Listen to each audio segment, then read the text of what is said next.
Sa mga boss, nabasa ko, sabi si Rene daw, nag-post ng huling TikTok. Ang kanta raw niya, mamatay siya nakangiti. Ngayon lang daw napansin ng mama niya.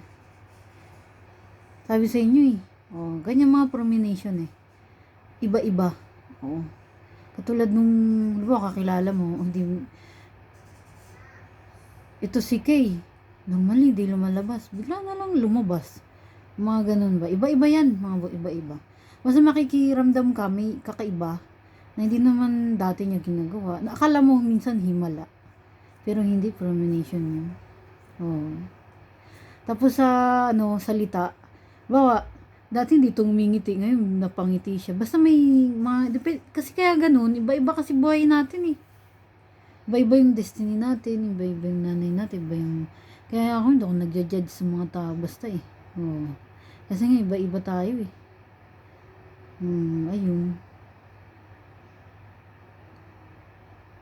Tsaka alam nyo, naniniwala ako.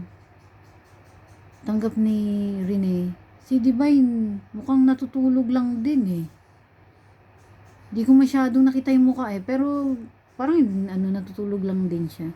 Kasi papadaan yan sa ko Sabi sa inyo ang hinala ko, tanggap nila. Ganun na nga, masaya na sila.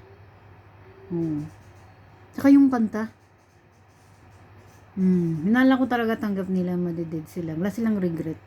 Di katulad yung nanay ko.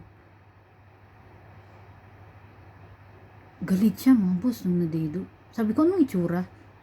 Hinala ko, galit siya Ba't ko nasabi yung hinala ko? Kasi syempre kilala ko nanay ko Kasi yung nanay ko, syempre matagal ko na yung kasama. Nanay ko nga hindi naman matagal ko siya kasama. Baby kami, pinapaampun niya kami kung saan-saan. Hindi naman talaga kami close ng nanay ko. Kasi nga,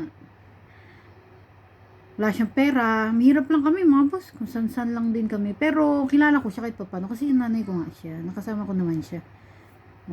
Sa buong buhay ko nakasama ko siya ng ilang taon ba?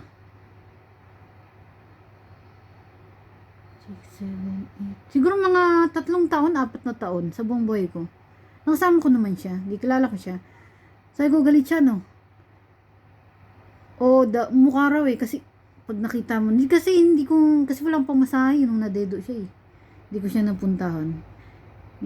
Wala, hindi naman tayo rich. Ayun.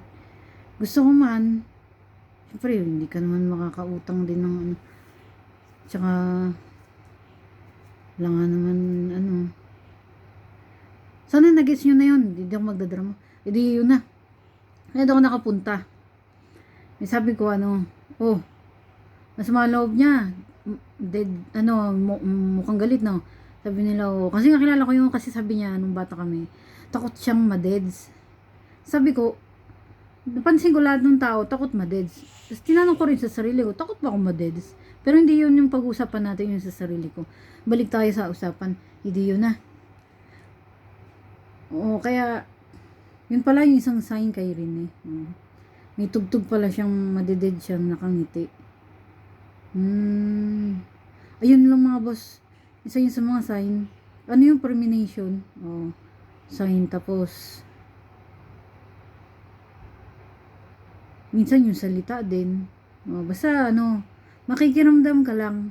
Yung usually hindi naman nangyayari yun, pero biglang hindi yun himala. Yun lang.